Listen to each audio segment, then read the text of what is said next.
Wifi चालू है।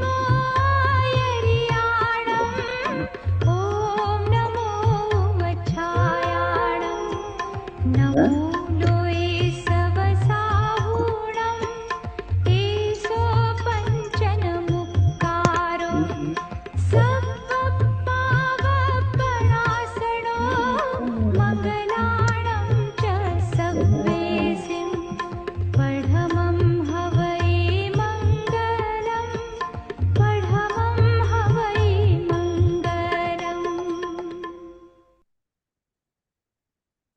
विशाल जी, over to you.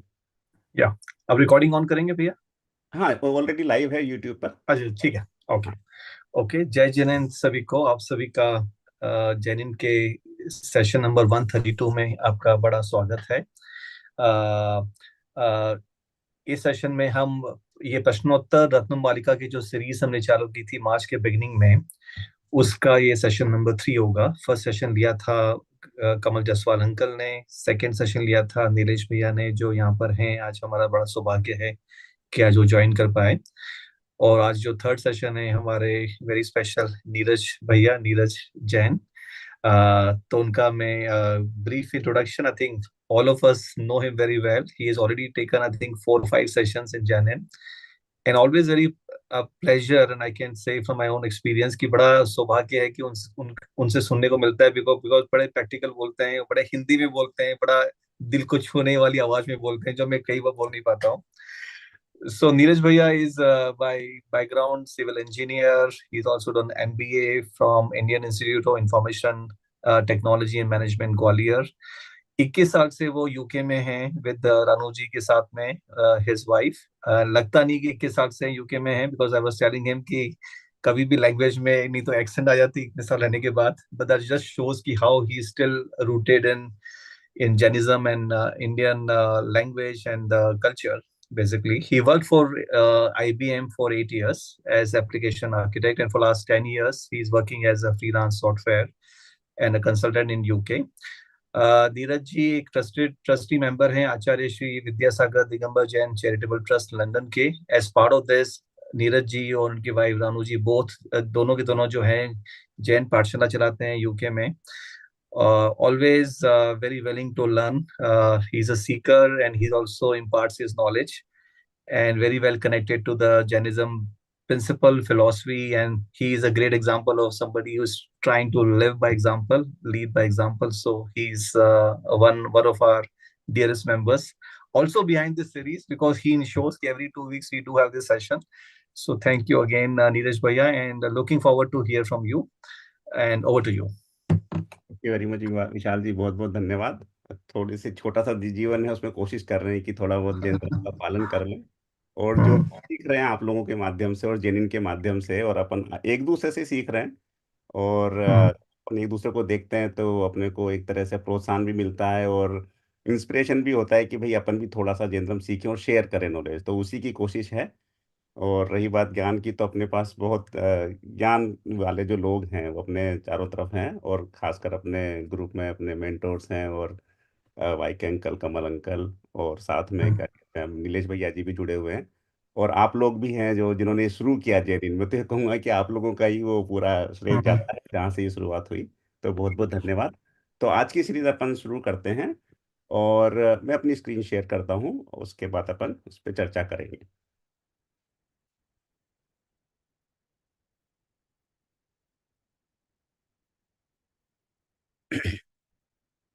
तो अपन जो है चर्चा कर रहे हैं प्रश्नोत्तर रत्नमालिका के ऊपर, जो अमोघ राष्ट्रीय अमोघ वर्ष रत्न लिखी है। और जैसा आपने बताया विशाल जी, आज अपना तीसरा सेशन है, जिसमें मैं श्लोक 5 और 6 पे चर्चा करूंगा। और उस चर्चा के दौरान अपन जो भी अमोघ वर्ष जी ने लिखा है, उस पे अपन देखते हैं कि उसको अपन किस तरह से देखें और उससे अपन क्या सीखें। तो पहले श्लोक 5 पे अपन को देखते हैं। श्लोक 5 की मैं पहले से अपन इसका उच्चारण देखते हैं, फिर उसको अपन सरलीकरण देखेंगे, फिर ये देखेंगे कि उसमें क्या प्रश्न पूछे गए हैं और उनका क्या उत्तर दिया गया है। उत्तर संक्षिप्त में दिया गया है तो अपन उसकी विवेचना करेंगे, थोड़ा उसको अपन डिटेल में समझने की कोशिश करेंगे, और कोशिश करेंगे कि अपना सेशन टाइमली कंप्लीट हो। तो श्लोक 5 को मैं उच्चारण करता हूँ। किम पथ्यदनं धर्मः, कः शुचिरिह यस्य मानसं शुद्धम, कः पंडितो विवेकी, किम विषमवधिरिता गुरुवः। मैं एक बार उच्चारण करता हूं इसका। किम पथ्यदनं धर्मः, कः शुचिरिह यस्य मानसं शुद्धम, कः पंडितो विवेकी, किम विषमवधिरिता गुरुवः। अब इसका सरलीकरण देख लेते हैं। पथि अदनम किम धर्मः, इह शुचिः कः यस्य मानसं शुद्धम, पंडित कः विवेकी, विषम किम गुरुवः अवधिरिता। तो अपन देखते हैं इसमें क्या प्रश्न पूछे गए हैं, उनका क्या उत्तर है। तो सबसे पहले तो ये देखते हैं, इस श्लोक में चार प्रश्न पूछे गए हैं। तो पहला प्रश्न है पथि अदनम किम, संस्कृत में है। इसको हिंदी में अपन समझते हैं। तो इसका जो सवाल है या प्रश्न वो है, मार्ग में भोजन क्या है। तो यहाँ मार्ग जो बात हो रही है, पथि मतलब मार्ग, अदनम मतलब भोजन, किम मतलब क्या। तो मार्ग में भोजन क्या है, कौन से मार्ग की बात हो रही है। तो अपन जैन की बात कर रहे हैं, और अपन सब लोग जिस मार्ग पे चल रहे हैं या चलने की कोशिश कर रहे हैं और जो अपना लक्ष्य है, तो वो है मोक्ष मार्ग। मोक्ष मार्ग पे चल रहे हैं और लक्ष्य मोक्ष है हमारा। तो यहाँ पर फिर भोजन और मार्ग ये दो शब्द क्यों लिए गए, क्या यहाँ पर इसका औचित्य है और किस तरह का उदाहरण लेने की कोशिश कर रहे हैं, ये अपन देखते हैं। तो अगर अपन सामान्य जीवन में अपन देखें और हम कभी यात्रा पे जाते हैं, लंबी यात्रा पे, एक स्थान से दूसरी स्थान पे, साधन कोई भी हो, तो सबसे पहले हमारे दिमाग में क्या आता है। हम यात्रा पे जा रहे हैं तो पहली चीज क्या सोचते हैं, हम सोचते हैं हम यात्रा पे जा रहे हैं, लंबी यात्रा है, तो हम मार्ग में खाएंगे क्या, भोजन क्या करेंगे। क्यों? क्योंकि हमारा जो शरीर है वो कोई भी कार्य करता है तो थक जाता है, यात्रा पे जाएंगे तो थक जाएगा, उसकी ऊर्जा खत्म हो जाएगी, तो उसको अवश्य ही भोजन की आवश्यकता होगी। बिना भोजन के वो यात्रा नहीं कर पाएगा। तो हमारा मन कहता है भी भोजन लेके चलो।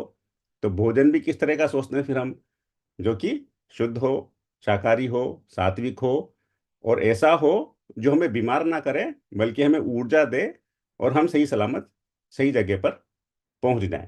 क्योंकि अगर भोजन शुद्ध नहीं होगा तो हम बीमार पड़ सकते हैं, बीमार पड़ सकते हैं तो हो सकता है हम रास्ते में ही कहीं अस्पताल में भर्ती हो जाएं। तो जो हमारा मार्ग था सीधा सीधा, वो सीधा नहीं रहेगा, टेढ़ा मेढ़ा हो जाएगा, और बहुत ही ज्यादा स्थिति खराब हुई तो हो सकता है पहुंच ही नहीं पाए लक्ष्य पे, बीच में हमारी यात्रा खत्म हो जाए। या फिर ये सोचो कि हम भोजन लेके ही ना चलें। अगर भोजन लेके नहीं चलेंगे तो क्या होगा, तो उसमें कई बातें होंगी। तो सबसे पहली बात तो ये होगी कि रास्ते में जैसे हमें भूख लगेगी तो हम क्या करेंगे, हम भोजन की तलाश करना शुरू कर देंगे। और जब हम भोजन को तलाशेंगे तो क्या होगा, हम अपने मार्ग से भटक जाएंगे और भटकेंगे इधर उधर, भाई जहाँ खाना मिलेगा उधर जाने की कोशिश करेंगे। रास्ता तो सीधा था, पर अब इधर उधर चलने लग गए, तो समय ज़्यादा लग गया और हम भटक गए बेसिकली। और मान लो मिल भी गया खाना रास्ते में, तो संभावना बन जाती है कि वो भोजन शुद्ध ना हो, सात्विक ना हो, और इस तरह का ना हो जो हमको स्वस्थ रख सके और हम बीमार पड़ जाएं। तो आप देखो कि यात्रा के लिए शरीर को भोजन की कितनी जरूरी आवश्यकता है। और खाली भोजन शब्द से काम नहीं चलेगा, शुद्ध भोजन, सात्विक भोजन जो हमको स्वस्थ रखे और हमें सही ऊर्जा देता रहे, और हम अपने रास्ते चलते रहें सही तरीके से और अपने लक्ष्य पर पहुंच जाएं। जहां से शुरुआत कर रहे हैं और लक्ष्य पे पहुंच जाएंगे, वहां तो हमारा अरेंजमेंट है, वहां तो साधन है, वहां तो हमें खाना मिलेगा, पर बीच की कोई हमारे पास व्यवस्था नहीं होती, तो हमें खुद को चलना पड़ता है। ये बहुत जरूरी है। तो यात्रा और भोजन, ये दो चीजों को लिया गया क्योंकि ये दोनों एक साथ होते हैं, एक के बगैर बिना बिना भोजन के आप यात्रा पूरी कर ही नहीं सकते। लंबी यात्रा की अपन बात कर रहे हैं। तो ये तो रही बात शरीर की। पर अब मैं मेरी बात करूं, मैं कौन हूं। तो हम सब जानते हैं कि मैं तो ये शरीर नहीं हूं, मैं तो जीव हूं, मैं तो आत्मा हूं। और शरीर और आत्मा दोनों पृथक पृथक हैं, अलग अलग हैं। तो मेरी बात करूं, मैं जीव, तो मैं जीव भी यात्रा पे निकला हुआ हूं। और वो यात्रा क्या है हमारी सबकी, जैसे अपन ने शुरू में बात करी, हम सबकी यात्रा है मोक्ष प्राप्ति की यात्रा। मोक्ष मार्ग पर हम चल रहे हैं। तो जब उस जीव उस लंबी यात्रा पे चल रहा है, और मोक्ष मार्ग की यात्रा तो बहुत लंबी है, कब से हम चले आ रहे हैं हमें नहीं पता, और हमें कितना और चलना है हमें नहीं पता। तो और अगर हम नहीं चल रहे तो हमें चलना चाहिए, ये भी हम जानते हैं। तो इतनी लंबी यात्रा पे जब जीव निकला हुआ है, तो अवश्य ही उसे भी भोजन चाहिए। पर हम सब जानते हैं कि जीव कुछ खाता नहीं है, जीवन को कोई फिजिकली खाने की चीज नहीं चाहिए। पर जीव को ऐसी क्या चीज चाहिए जिससे कि उसकी शक्ति बनी रहे और शक्ति बढ़ती रहे और वो अपने मार्ग पे आगे बढ़ता रहे। या उसको अपन अगर नकारात्मक कथन करें तो ये कि हम आत्मा का पतन ना हो, आत्मा अपने रास्ते से भटके ना, ऐसा भोजन उसे मिलता रहे ताकि वो अपने रास्ते से भटके नहीं, इधर उधर नहीं चल जाए। और हम सब जानते हैं कि हम तो वैसे ही कितने सालों से, मतलब कितने भवों से भटक रहे हैं, इस संसार में भटक रहे हैं, अलग अलग गतियों में जा रहे हैं। तो अब हमें ज्ञान हुआ है, मनुष्य जीवन में आए, इतना अच्छा जीवन मिला है, जैन धर्म जिन वाणी का संगत मिली है, तो अब हम समझ रहे हैं कि हमारी जो यात्रा वो कितनी महत्वपूर्ण है और सही तरीके से होनी चाहिए। तो इसलिए सवाल पूछा गया है यहाँ पर कि भाई मार्ग में भोजन क्या है। यहाँ पर हम कह रहे हैं जी, इस मोक्ष मार्ग के रास्ते में जीवन का भोजन क्या है, ये सवाल है। तो इस मोक्ष मार्ग के रास्ते में जीवन का जो भोजन, इस सवाल में जो पूछा गया उसका उत्तर भी दिया गया है, वो है धर्म है। तो कौन सा धर्म है? तो वो है जिन धर्म। जैसे बात हुई ना कि यात्रा करने के लिए शुद्ध और शाकाहारी भोजन चाहिए, सात्विक भोजन चाहिए, तो यहाँ पर भी वही बात है कि धर्म तो है, पर धर्म भी कैसा हो? मिथ्या धर्म नहीं होना चाहिए, सम्यक धर्म होना चाहिए, कुधर्म नहीं होना चाहिए, सुधर्म होना चाहिए। तो एक सम्यक धर्म होना जरूरी है जीव के साथ, वही उसका भोजन होना चाहिए, तभी वो आगे बढ़ पाएगा। अब सम्यक धर्म सुधर्म तो हमने कह दिया, पर वो है कौन सा धर्म, वो भी तो हमें समझ में आना चाहिए ना, वो भी तो हमारी समझ होनी चाहिए कि वो धर्म है कौन सा। तो अब हम सब जानते हैं कि वो धर्म है जिन धर्म, यानी जिनेंद्र भगवान के द्वारा प्रतिपादित धर्म, अर्थात तीर्थंकर भगवान अरिहंत भगवान के द्वारा बताया हुआ धर्म। तो वो धर्म होना चाहिए। अब वो धर्म का स्वरूप है कैसा? वो धर्म का स्वरूप कैसा है? तो हमारा सबसे मुख्य जो आधार है उस धर्म का, वो है अहिंसा, जीव दया। अहिंसा परमो धर्म, जियो और जीने दो। तो इस तरह का धर्म वो है जिन धर्म। वो है पांच व्रतों का धर्म, पांच पापों को नहीं करने वाला। पांच धर्म कौन से हैं? पांच व्रत कौन से हैं? वो हैं अहिंसा, सत्य, अस्त्य, अचौर्य, अपरिग्रह और ब्रह्मचर्य, या फिर कहो चार कषाय नहीं करने का धर्म। या ये भी कह सकते हैं कि सम्यक दर्शन, सम्यक ज्ञान, सम्यक चारित्र वाला धर्म। या यूं भी कह सकते हैं कि अनेकांत और स्याद वाला धर्म, उस तरह का धर्म। अष्ट 10 लक्षण वाला धर्म, या अष्टमूल गुण को पालन करने वाला धर्म, छठ आवश्यक करवाने वाला धर्म, सप्तव्यसन को छोड़ने वाला धर्म, जैसे तत्व जैसा है उसको उस स्वरूप में समझने वाला धर्म, सात तत्वों को समझने वाला धर्म, भेद विज्ञान वाला धर्म, शरीर और आत्मा को अलग समझने वाला धर्म। तो इसकी अलग अलग परिभाषाएं दी गई हैं धर्म की, पर मुख्यतः हम अगर जो हमारे बेसिक सिद्धांत है, जिसको अलग अलग दिशाओं से, अलग अलग तरीके से हमारे आचार्यों ने, हमारे मुनियों ने हमको समझाने की कोशिश करी है, वो उनका बेसिक ये है। तो इन सबको बताने वाला धर्म जिन धर्म, वही धर्म है, और उस धर्म का साथ हमारे इस मोक्ष मार्ग में होना चाहिए। वही आत्मा का भोजन होना चाहिए। जैसे मैंने कहा, भोजन आत्मा खाती, कोई खाती चीज नहीं है, पर वो ज्ञान का अम, ज्ञान को अर्जित करती है, और उसके हिसाब से क्रिया हमारी होती है। तो इस तरह का धर्म हमारे साथ होना चाहिए इस मार्ग में, इस मोक्ष मार्ग में। तो पहला सवाल जो है बहुत महत्वपूर्ण है, और उसमें यही कहा गया है कि हमारे मोक्ष मार्ग में हमारी आत्मा के साथ, हमारा साथ, क्योंकि मैं ही तो आत्मा हूँ, मैं ही तो जीव हूँ, मेरे साथ मेरा भोजन जो है वो जिन धर्म होना चाहिए। ये हुआ पहला सवाल। अब दूसरे सवाल पे बढ़ते हैं। पर एक और बात इसमें समझते हैं कि इस श्लोक में चार सवाल हैं, और चारों सवाल एक दूसरे से जुड़े हुए हैं। तो पहला सवाल तो बेस हो गया, अब इसके ऊपर उसको बिल्टअप कर रहे हैं, उसके ऊपर और उत्तरोत्तर उसके बारे में जानने की कोशिश कर रहे हैं। तो जैसा कहते हैं ना कि अपन कहें कि भाई किसी को इंजीनियरिंग करनी है, या मेडिकल करना है, डॉक्टरी करनी है, तो बोले में क्या करना पड़ेगा? भाई 12वीं पास करनी पड़ेगी। तो क्या सिर्फ 12वीं पास करने से काम चल जाएगा? ऐसा तो नहीं है, क्योंकि उसको पहली भी पास करनी पड़ेगी, दूसरी भी करनी पड़ेगी, तीसरी भी करनी, मतलब सारी कक्षाएं पास करनी पड़ेंगी। तो 12वीं पास है तो मतलब सारी क्लास पास कर लिए। तो इसलिए हम खाली 12वीं बोलते हैं, पर वास्तविकता में तो सारी करनी पड़ेंगी। तो उसी तरीके से यहाँ है कि जब दूसरा सवाल हम पढ़ेंगे, तो हमें पहले सवाल का उत्तर भी पता होना चाहिए। तो अब हम पढ़ते हैं कि दूसरा सवाल क्या है। दूसरा सवाल है, यह शुचि कह, अर्थात हिंदी में इसको समझे तो, इस लोक में पवित्र कौन है? तो यहाँ बात हुई है कौन, क्या नहीं, कौन। तो कौन का मतलब जीव की बात हो रही है। तो कौन सा जीव पवित्र है, ये पूछ रहे हैं यहाँ पर। भाई जीव तो सभी हैं, कुछ जीव अलग गति में है, कोई नरक गति में है, कोई तिर्यंच गति में, कोई देव गति में है, बाकी मनुष्य गति में। मनुष्य गति में भी जीवों की अवस्था व्यवस्था अलग अलग तरीके से है। तो इन सब जीवों में किस जीव को तुम पवित्र कहोगे, ये सवाल पूछा गया। तो सवाल दिया गया, यस्य मानसम शुद्धम, जिसका मन शुद्ध है। तो अब देखो यहाँ पर दो बात आ गई, मन और शुद्ध। तो मन किस तरह से शुद्ध होगा, पहले तो ये समझो शुद्ध क्या होता है, पहले तो ये समझो। तो जैसे अगर हमको सोना खरीदने जाए बाजार में, तो हम 24 कैरेट सोना लेते हैं, तो हम क्या कहते हैं कि इसमें कोई अशुद्धि ना मिली हो, शुद्ध हो, जो जो चीज है वो वही होनी चाहिए, इसके अलावा कुछ और नहीं होना चाहिए। यानी उसमें कोई विकार नहीं होना चाहिए, कोई खोट नहीं होनी चाहिए। तो जब वस्तु की बात कर रहे हैं जैसे सोना, तो खोट नहीं हो, विकार नहीं, उसी तरह से वो मन शुद्ध होगा जिसमें कोई विकार नहीं होगा, खोट नहीं होगा। मन में विकार मतलब विकार भाव, क्योंकि मन में क्या चलता है, भाव ही चलते हैं। तो अगर भाव विकार वाले होंगे तो मन अशुद्ध हो जाएगा, और अगर भाव विकार रहित होंगे तो शुद्ध हो जाएगा। क्योंकि जैन धर्म भाव प्रधान धर्म है। जैसे आप भाव करते हो वैसे आपके कर्मों का आश्रव होता है, वैसी निर्जरा होती है। और जैसे भाव होते हैं वैसे ही वचन हो जाते हैं, वैसी ही क्रिया हो जाती है। मन वचन का ये त्रियोग की हम बात करते हैं, तो तीनों जुड़े हुए हैं, लेकिन शुरुआत कहाँ से है, मन, फिर वचन, फिर काय। तो जो मन की बात हो रही है, मन विकार रहित भाव से हो तो वो शुद्ध होगा। अब विकार रहित भाव क्या हुए, तो सामान्यतः हम कहें भाई जैसे चार कषाय दिमाग में ना हो, क्रोध मान माया लोभ इससे रहित हो, जो पांच पाप हैं, हिंसा झूठ चोरी परिग्रह और कुशील, इस तरह के पाप वाले भाव दिमाग में नहीं हो, तो मन शुद्ध होगा। तो ये बात रही मन शुद्ध की।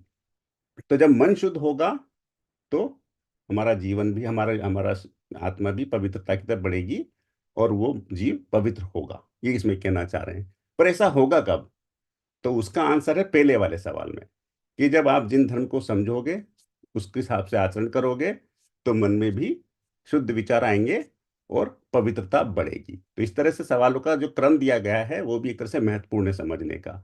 खाली ये कह देना चाहिए कि भाई मन पवित्र हो, लेकिन ये भी तो समझ में होना चाहिए होगा कैसे, क्या चीज़ हमारे ज्ञान में होनी चाहिए, क्या हमारी समझ होनी चाहिए, हमें करना क्या है। ये सब चीज़ पता करने के लिए हमें वो धर्म का स्वरूप पता होना चाहिए। तो ये रही बात सवाल नंबर 2 की। और एक और बात मैं यहाँ कहना चाहूंगा, जो मैं पहले सवाल में बात करना भूल गया, कि भाई हम आत्मा की बात करते हैं तो निश्चय की बात हो गई, पर उससे पहले हम जो हैं व्यवहार में जो जीवन जी रहे हैं, उसमें एक बात भी हमें ध्यान रखना चाहिए कि हमारे व्यवहारिक जीवन में हमारी कुछ जिम्मेदारियां होती हैं। जैसे परिवार की मुखिया की जिम्मेदारी परिवार की तरफ, माता पिता की जिम्मेदारी संतानों की तरफ, संतानों की जिम्मेदारी माता पिता की तरफ, और किसी भी समाज में किसी व्यक्ति की समाज की तरफ। तो हर रिश्ते में, हर संबंध में जैसे पति की पत्नी की तरफ, पत्नी की पति की तरफ, सबकी अपनी अपनी जिम्मेदारियां होती हैं। तो ऐसा ना हो जाए कि हम निश्चयवाद से तो जैन धर्म का पालन करना शुरू कर दें, भाई क्रियाएं सारी कर रहे हैं, मंदिर भी जा रहे हैं और पूजा पाठ भी कर रहे हैं, और हम अपनी आत्मा की को शुद्ध करने की बात कर रहे हैं, पर हमारे व्यवहारिक जीवन में जो हमारी जिम्मेदारियां उसको हम पीछे छोड़ते जा रहे हैं, उनका सही तरीके से पालन नहीं कर पा रहे हैं। तो फिर वो उससे हमारा जीवन का में हमारी आत्मा शुद्ध नहीं हो पाएगी, क्योंकि हमारे विचार इतने शुद्ध नहीं रहेंगे। तो कहने का मतलब है कि पहली सीढ़ी, दूसरी सीढ़ी, तीसरी सीढ़ी का जो क्रम है वो जरूरी है। जैसे कि सम्यक दर्शन ज्ञान चारित्राणी मोक्ष मार्ग है, तो सम्यक दर्शन है तो वो निश्चय से तो हमें मोक्ष हो जाएगा, लेकिन उसमें पहले बात आती है कि पहले व्यवहार सम्यक दर्शन, व्यवहार सम्यक ज्ञान, व्यवहार सम्यक चारित्र करो, तो आपको निश्चय वाले रत्नत्रय की तरफ अग्रसर आप हो पाओगे। तो उसी तरह से यहाँ पर भी ये बात कहना चाह रहा हूँ कि जिन धर्म में अपन जा रहे हैं, तो उससे पहले जो हमारा व्यवहारिक धर्म है, जो हमारी जिम्मेदारियां हैं, लौकिक हमारे जो हमारे ऊपर जो जिम्मेदारी आती है, जो हमारे कर्तव्य, लौकिक कर्तव्य, वह भी हमें पहले निभाने पड़ेंगे। तो वो साथ साथ में चलेंगे। ऐसा नहीं कि खाली आप निश्चय से आप धर्म करते जा रहे हो जैन धर्म, और व्यवहार के धर्म को छोड़ते जा रहे हो, नहीं, दोनों करने पड़ेंगे, एक नहीं छूटना है, दोनों साथ साथ चल रहे हैं। वो बात मैं पहले उसमें पहले सवाल में करना भूल गया था, एकदम से मुझे याद आया, तो मैंने कहा उसको रिकैप कर लेते हैं। तो ये रही बात हमारी सवाल पहले पहले प्रश्न की और दूसरे प्रश्न की। अब तीसरे प्रश्न पे आते हैं इसमें। तो सब तीसरा प्रश्न क्या क्या क्या कहा उन्होंने, पंडित कह, पंडित कौन है। तो अब जब बात आती है पंडित, तो पंडित शब्द हम सुनते हैं, तो पंडित का व्यवहारिकता में क्या मतलब होता है। पंडित का मतलब कि कोई व्यक्ति किसी कला में, किसी ज्ञान में निपुण हो, कोई खास महारत रखता हो। कोई पूजा पाठ करवाने वाला पंडित होता है, और अपन कहें तो कोई अगर मान लो क्रिकेट में पंडित है, मतलब एक्सपर्ट है, तो उसमें कमेंट्री करेगा। कोई फुटबॉल में एक्सपर्ट है तो फुटबॉल का पंडित हो जाएगा। इसी तरह से हर चीज का एक पंडित हो सकता है, जिसको उस विषय का बहुत ज्ञान हो, तो वो हुआ पंडित। पर यहाँ क्या उसको पंडित कहा है, तो उसका उत्तर देखते हैं और समझने की कोशिश करते हैं। तो इसका उत्तर एक शब्द में दिया गया, विवेकी। अब विवेकी कौन, तो उसको हम थोड़ा सा समझने की कोशिश करते हैं। तो जो उचित और अनुचित को जानता हो, जो सही गलत को समझता हो, जो पाप और पुण्य में अंतर कर पाता हो, और जो कोई भी अपना बोलने से पहले या कोई भी निर्णय लेने से पहले या कोई भी क्रिया करने से पहले उचित और अनुचित को देख लेता हो और उसके हिसाब से अपना निर्णय करके आगे बढ़ता हो, तो वो होगा विवेकी। तो अपन अगर एक शब्द समझे श्रावक, श्रावक जो है उसमें तीन अक्षर हैं श्रावक, तो उस हिसाब से इसकी परिभाषा, एक परिभाषा ही आती है, श्रद्धावान, विवेकवान और क्रियावान। कि जो व्यक्ति श्रद्धावान हो, विवेकवान और क्रियावान हो तो वो श्रावक होगा। तो अब यहाँ पर श्रद्धा किसमें? श्रद्धा जिन धर्म में, सही धर्म में श्रद्धा हो, जिसकी सही गुरुओं में श्रद्धा हो, और उसके हिसाब से उस ज्ञान को अर्जन करके वो अपना विवेक बनाता हो और विवेक का उपयोग करता हो और उस विवेक के हिसाब से क्रिया करता हो। ऐसा नहीं कि क्रिया तो कुछ और हो रही है और श्रद्धा कहीं और है और आप सोच कुछ और ही रहे हो, तो वो श्रावक नहीं हुआ, वो विवेकवान नहीं हुआ। तो जो व्यक्ति विवेकी है, विवेकवान है, जो उचित अनुचित को समझ करके ही क्रिया करता है, वो हुआ पंडित। तो यहाँ पर निश्चय से अपन से देख रहे हैं कि पंडित, पर ये व्यवहार में भी वैसे ही है कि भाई आप कोई भी स्पोर्ट्स खेलना चाहते हो तो पहले उसका सही ज्ञान होना चाहिए, आपको उस पर विश्वास होना चाहिए, फिर उस हिसाब से आप समझ के डिसीजन लेते हो। तो यहाँ धर्म की भी वही बात है और व्यवहारिकता भी यही बात है। अगर आप विवेकी नहीं होगे, उचित अनुचित का ज्ञान नहीं रखोगे, तो आप खुद को भी तकलीफ दोगे और दूसरे को भी तकलीफ हो जाएगी।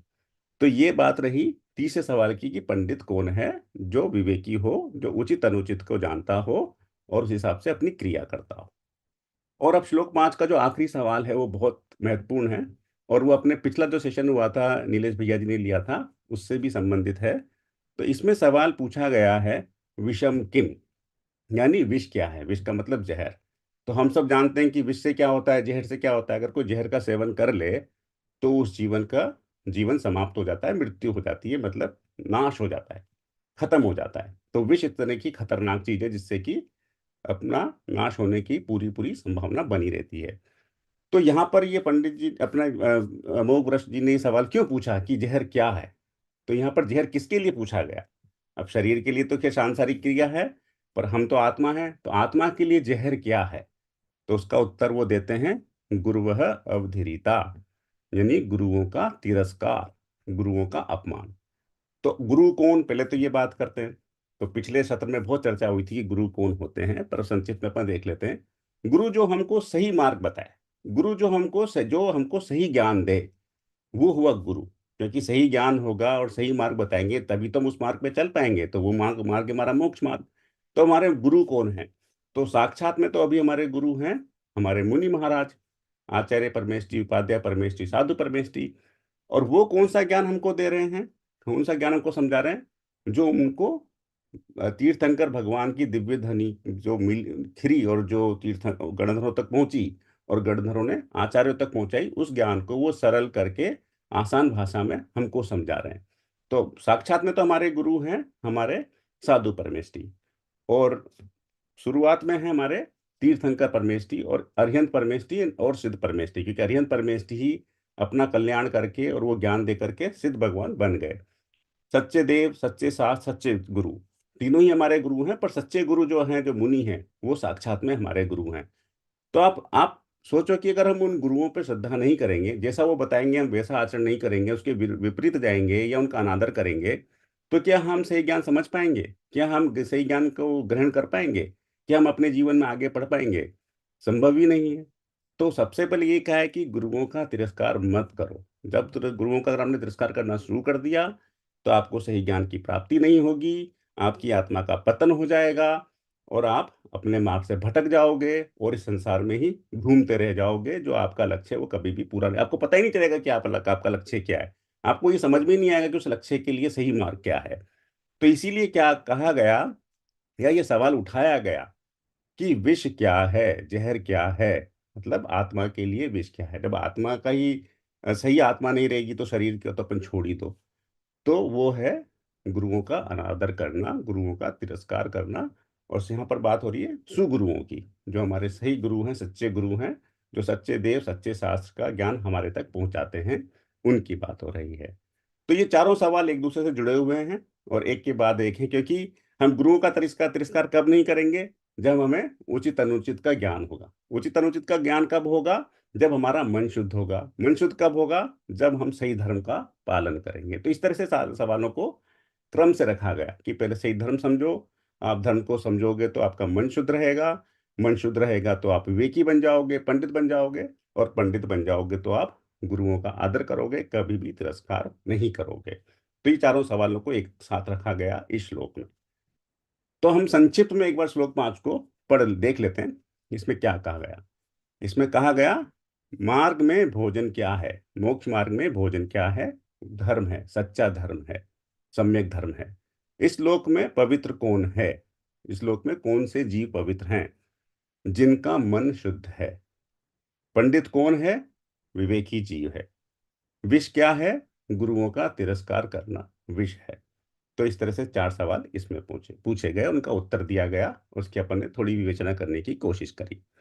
अब अपन श्लोक 6 को देखते हैं, तो वैसे ही करेंगे, पहले उच्चारण करेंगे, फिर उसका सरलीकरण करेंगे, फिर उसमें क्या सवाल पूछा गया वो देखेंगे, फिर उसका क्या उत्तर दिया गया वो पढ़ेंगे, और फिर उसकी थोड़ी सी विवेचना करेंगे और समझने की कोशिश करेंगे कि इसका हमारे जीवन में क्या महत्व है और हमें क्या करना चाहिए और क्या नहीं करना चाहिए। तो इसका उच्चारण है, किम संसारे सारम बहुशोपि विचिन्त्यमानमिदमेव मनुजेषु दृष्टतत्वम् स्वपरहितायोद्यतम जन्म। एक और बार पढ़ते हैं, किम संसारे सारम बहुशोपि विचिन्त्यमानमिदमेव मनुजेषु दृष्टतत्वम् स्वपरहितायोद्यतम जन्म। अब इसका सरलीकरण है, संसारे सारम किम बहुशः अपि विचिन्त्यमानम इदम एव मनुजेषु दृष्टतत्वम् स्वपरहिताय उद्यतम जन्म। अब इसको अपन देखते हैं। तो इस वाले श्लोक में एक ही सवाल पूछा गया है, और वो सवाल है या वो प्रश्न है, संसारे सारम किम, संसार का सार क्या है, संसार में सार क्या है, या इसको सरल करें तो संसार में श्रेष्ठ क्या है। तो पहली बात तो ये कि संसार में दुख ही दुख है, हम सब जानते हैं, कुछ भी अच्छी चीज नहीं है ऐसा हम बोलते हैं। पर लेकिन कुछ तो ऐसी बात होगी जो सबसे अच्छी बात होगी, जिसे हमें ग्रहण करना चाहिए, जिसका पालन करना चाहिए। तो जैसे हम चर्चा कर रहे हैं, श्लोक 5 में भी चर्चा करी कि भाई हम मोक्ष मार्ग पे चल रहे हैं, हमें मोक्ष प्राप्ति करनी है। तो इसका मतलब ये हुआ कि वही मार्ग श्रेष्ठ हुआ, उसी मार्ग पे चलना है। तो वही सबसे श्रेष्ठ मार्ग है, बाकी सब चीज काम की नहीं है हमारी। तो मोक्ष मार्ग श्रेष्ठ हुआ।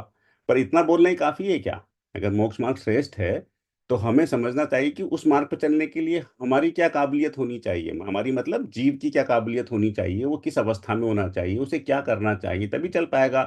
तो उस मार्ग पर चलने के लिए जो भी चीजें आवश्यक हैं, वो सार है, वो सब श्रेष्ठ है। तो वो क्या क्या है, संक्षिप्त में अपन पढ़ सकते हैं। कई सारी चीजें होती हैं, पर अपन इस सवाल के कॉन्टेक्स्ट में उसको रखेंगे। तो सबसे पहली बात की गई कि भाई आपका जन्म होना चाहिए। मतलब जीव तो जिंदा ही रहता है, कभी भी खत्म नहीं होता है, तो एक जन्म तो मिलना चाहिए, और जन्म सांसारिक जीव हमेशा किसी न किसी पर्याय में तो होता ही है। पर क्या जन्म मिलने से काफी काम हो जाएगा? नहीं।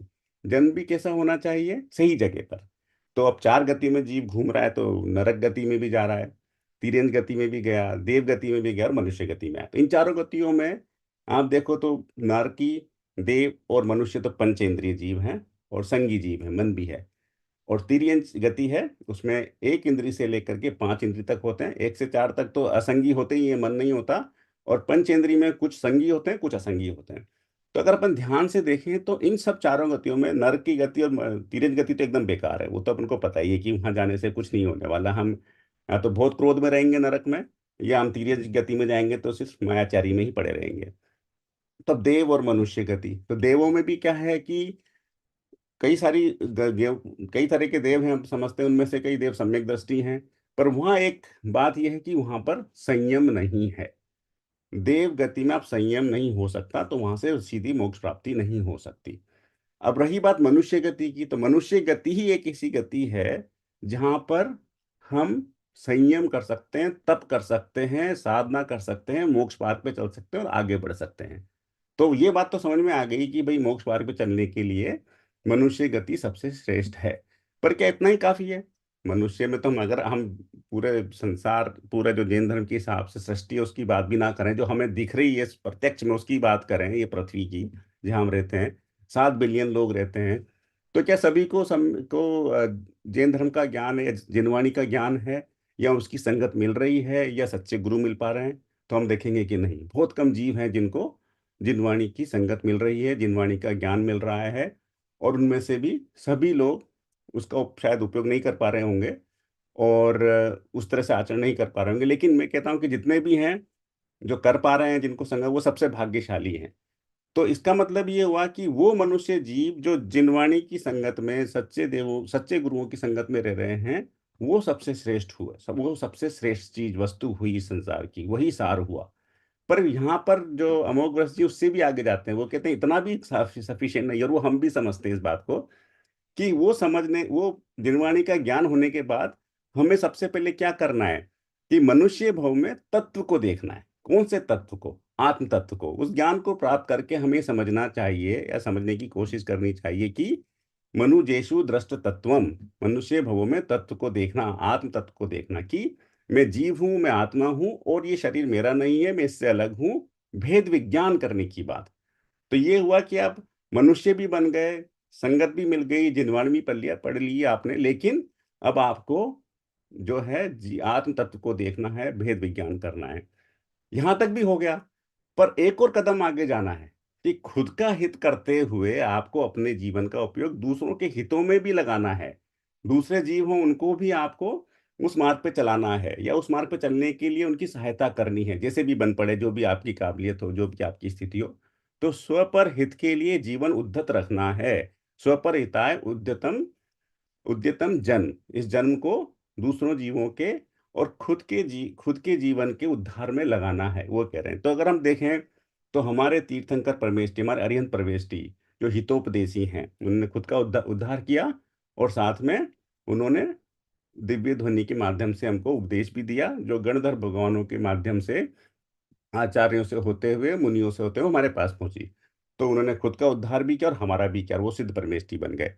अब प्रत्यक्ष में देखें तो हमारे जो साधु परमेष्ठी हैं, आचार्य उपाध्याय साधु, हमारे मुनि हैं, वो स्वयं का तो हित कर रहे हैं, पर वो ऐसा नहीं कि हमारा हमारा हित नहीं कर रहे हैं। वो हमें भी उपदेश दे रहे हैं, हमें भी ज्ञान दे रहे हैं, हमें भी वो जिनवाणी को सरल भाषा में बता करके समझाने की कोशिश कर रहे हैं। उनका समय उसमें भी बहुत वो अपना लगाते हैं, कि भाई बाकी जो जीव हैं उनका भी उद्धार हो जाए। वो ये नहीं कहते कि आप जैन धर्म के हो तो आपका ही करेंगे, दूसरों का नहीं। वो सबका क्या है, सबका उद्धार करते हैं। वो चाहे कोई से भी गति का जीव हो, सबके लिए वो उसी तरीके से प्रवचन देंगे या समझाएंगे जिनवाणी को, ताकि सबका उद्धार हो जाए। तो श्लोक 6 में यही कहा गया है कि भाई इस संसार का सार क्या है, इस संसार में श्रेष्ठ क्या है। संसार में सार ये है कि आप मोक्ष मार्ग पे चलो, मोक्ष मार्ग प्राप्ति की कोशिश करो, सम्यक दर्शन, सम्यक ज्ञान, सम्यक चारित्र का अर्जन करो, और अपनी आत्मा का हित करो, पर हित करते हुए दूसरे जीवों का भी हित करने की कोशिश करो। और उसके लिए आपको मनुष्य भव का जीवन सबसे श्रेष्ठ है। उसमें आपको अपने आप तत्व को देखना है, शरीर से उसको अलग करना है, और शरीर से अलग देखना है, और उसको समझते हुए अपने जीवन में उत्तरोत्तर, अपने जीव की, अपनी आत्मा की उत्तरोत्तर तरक्की करनी है। ये श्लोक 6 के सवाल का उत्तर उन्होंने दिया। तो इसको एक बार अपन सारांश में पढ़ लेते हैं। संसार में सार क्या है? बहुत बार चिंतन करते हुए यही है कि मनुष्य भव में तत्व को देखना, तथा स्वपरहित के लिए ये जीवन उद्यत रहना। ये इसका सारांश हुआ श्लोक 6 का। जब मैं श्लोक 5 और 6 को पढ़ रहा था, तो मुझे मेरी भावना का ये चौथा छंद देख देख देख के पढ़ के मुझे लगा कि ये दो श्लोक के साथ बहुत अच्छे से संबंध कर सकते हैं, या रिलेट कर सकते हैं इसको। तो पहले इसको मैं पढ़ता हूँ, फिर इस पर थोड़ी सी चर्चा करेंगे। तो ये इसमें क्या लिखा हुआ है? अहंकार का भाव न रखूं, नहीं किसी पर क्रोध करूं, देख दूसरों की बढ़ती को, कभी न ईर्ष्या भाव धरूं, रहे भावना ऐसी मेरी, सरल सत्य व्यवहार करूं, बने जहां जहां तक इस जीवन में औरों का उपकार करूं। तो अगर आप फर्स्ट टू लाइन देखेंगे, तो वो श्लोक 5 से बहुत रिलेट करती हैं।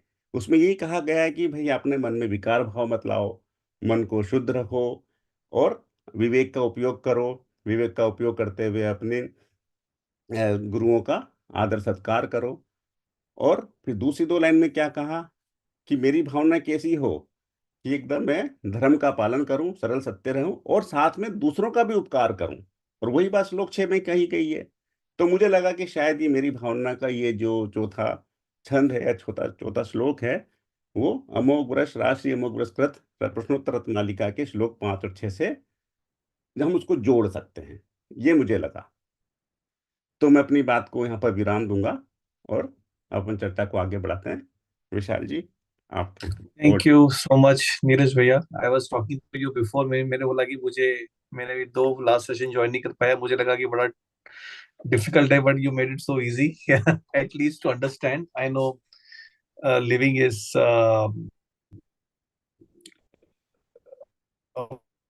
of course could be difficult, so but Dinesh भैया बड़े अपने सरल शब्दों में समझाया, थैंक यू सो मच। आई धन्यवाद। Invite, I think Yogendra uncle first. Uncle आपकी कुछ विचार, कुछ अगर आप कुछ ऐड करना चाहेंगे जो नीरज भैया ने कवर किया, एंड देन नीरज भैया also I would invite you as well if you are able to join, अगर आप सुन पा रहे हैं और आपका नेटवर्क काम कर रहा है तो will be great to listen from you as well.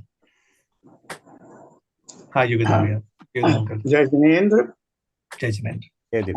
Neeraj तो वैसे ही एक्सपर्ट है और लॉट ऑफ एक्सपीरियंस इनको यहाँ पर भी लेक्चर्स लेने का हो गया है, तो इनके बारे में तो ज्यादा कुछ नहीं कहूँगा, सब लोग जानते हैं। सिर्फ एक चीज मैंने रियलाइज की जो मैं नहीं पकड़ पाया, आज मैं उसे पढ़ रहा था 5 और 6 को, कि चारों क्वेश्चन लिंक्ड हैं एक दूसरे से।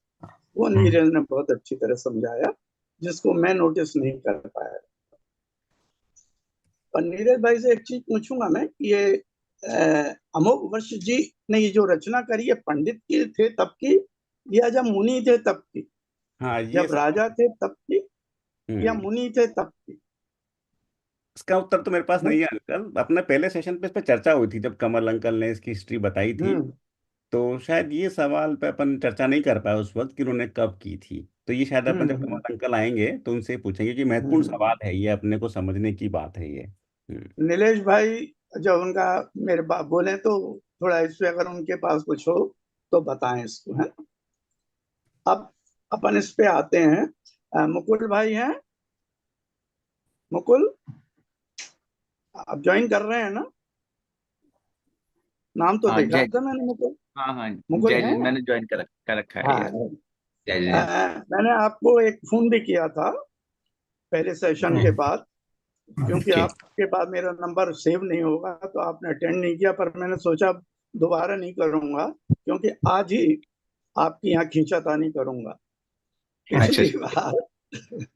बार ओपन में, पिछली बार जब मैंने एक क्षमा सागर जी महाराज का वो बताया था कि वहाँ चर्चा में एक पॉइंट आया था कि जैन धर्म का इतना अच्छा होते हुए हास क्यों हो रहा है। तो उसमें ये विषय निकला था कि हम लोग एक इंद्री की तो बहुत बात करते हैं, पर पंचेंद्री अपने भाइयों की, आदि की, उनकी परवाह नहीं करते, इसलिए हास हो रहा है। इस पर आपने एक उदाहरण दिया था कि शायद इसका कारण ये रहा होगा कि इजी है एक इंद्री को करना। बाद में मैंने चिंतन किया तो मुझे लगा कि ये पॉइंट अनेकांत की दृष्टि से देखा जाए तो 100% सही। आप देखिए, एक इंद्री ये हमारी केयर करते हैं, पृथ्वी, जल, वायु, अग्नि, वनस्पति, इनके बगैर हमारा जीवन चल ही नहीं सकता। ये तो सारे उपकार करते हैं, इन्हें क्षमा की क्या बात, इनका तो हम बड़ा अनुग्रह मानते हैं।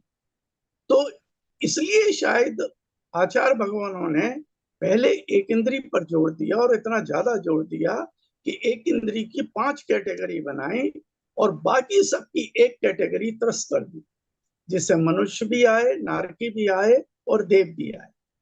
इसके बाद देखिए, 2 इंद्री कौन आएगा इसमें? गिराड़ आदि अनाज में लग जाते हैं, लेकिन उससे क्या होगा? निकाल के बाहर कर देते हैं अपन, उनसे कोई वैर भाव नहीं आता, उन्हें क्षमा करने में हमें कोई दिक्कत नहीं होती। 3 इंद्री में आएंगे चींटी आदि, तो ये कभी कभी काटेगी नहीं तो बेचारी अपना काम करती रहती है, इससे भी क्षमा करने में कोई प्रॉब्लम नहीं। 4 में आएंगे मच्छर आदि, ये थोड़े से खतरनाक है, पर अपन अपना प्रोटेक्शन कर लेते हैं और इनसे बच जाते हैं। मोस्ट डिफिकल्ट है 5 इंद्री, उसमें भी मनुष्य, और मनुष्य में भी मेरे सबसे जो करीब हैं मेरे कजिन्स आदि। तो इस अपेक्षा से अपन देखें कि ये जो मुकुल ने पॉइंट उठाया, अनेकांत से जस्ट अपोजिट था ये जो क्षमासागर जी महाराज के पास चर्चा हुई थी, और उतना ही सही है जितना के वो चर्चा सही थी। मुकुल, आप समझ गए पॉइंट मेरा? जी जी, मैं समझ रहा हूँ। जी, अब आए मेन टॉपिक पर। नीरज भाई ने बताया कि सात्विक भोजन हमको शक्ति देता है, थकावट से बचाता है। तो इसमें एक चीज देखें, मोस्ट इंपॉर्टेंट है नीति, और शायद नीति से ही बना होगा नींव। जब हमारी नीति अच्छी होगी, नींव अच्छी होगी, तभी हमारा आगे स्ट्रक्चर खड़ा होगा और उसके ऊपर कलश रखा जाएगा। तो मेन बिल्डिंग हुई रिचुअल्स और कलश हुआ अध्यात्म। दूसरी तरह से समझें, नीति और रिचुअल्स हुए व्यवहार, और जो शिखर हुआ वो हुआ अध्यात्म और निश्चय। फिर धर्म की बात आई।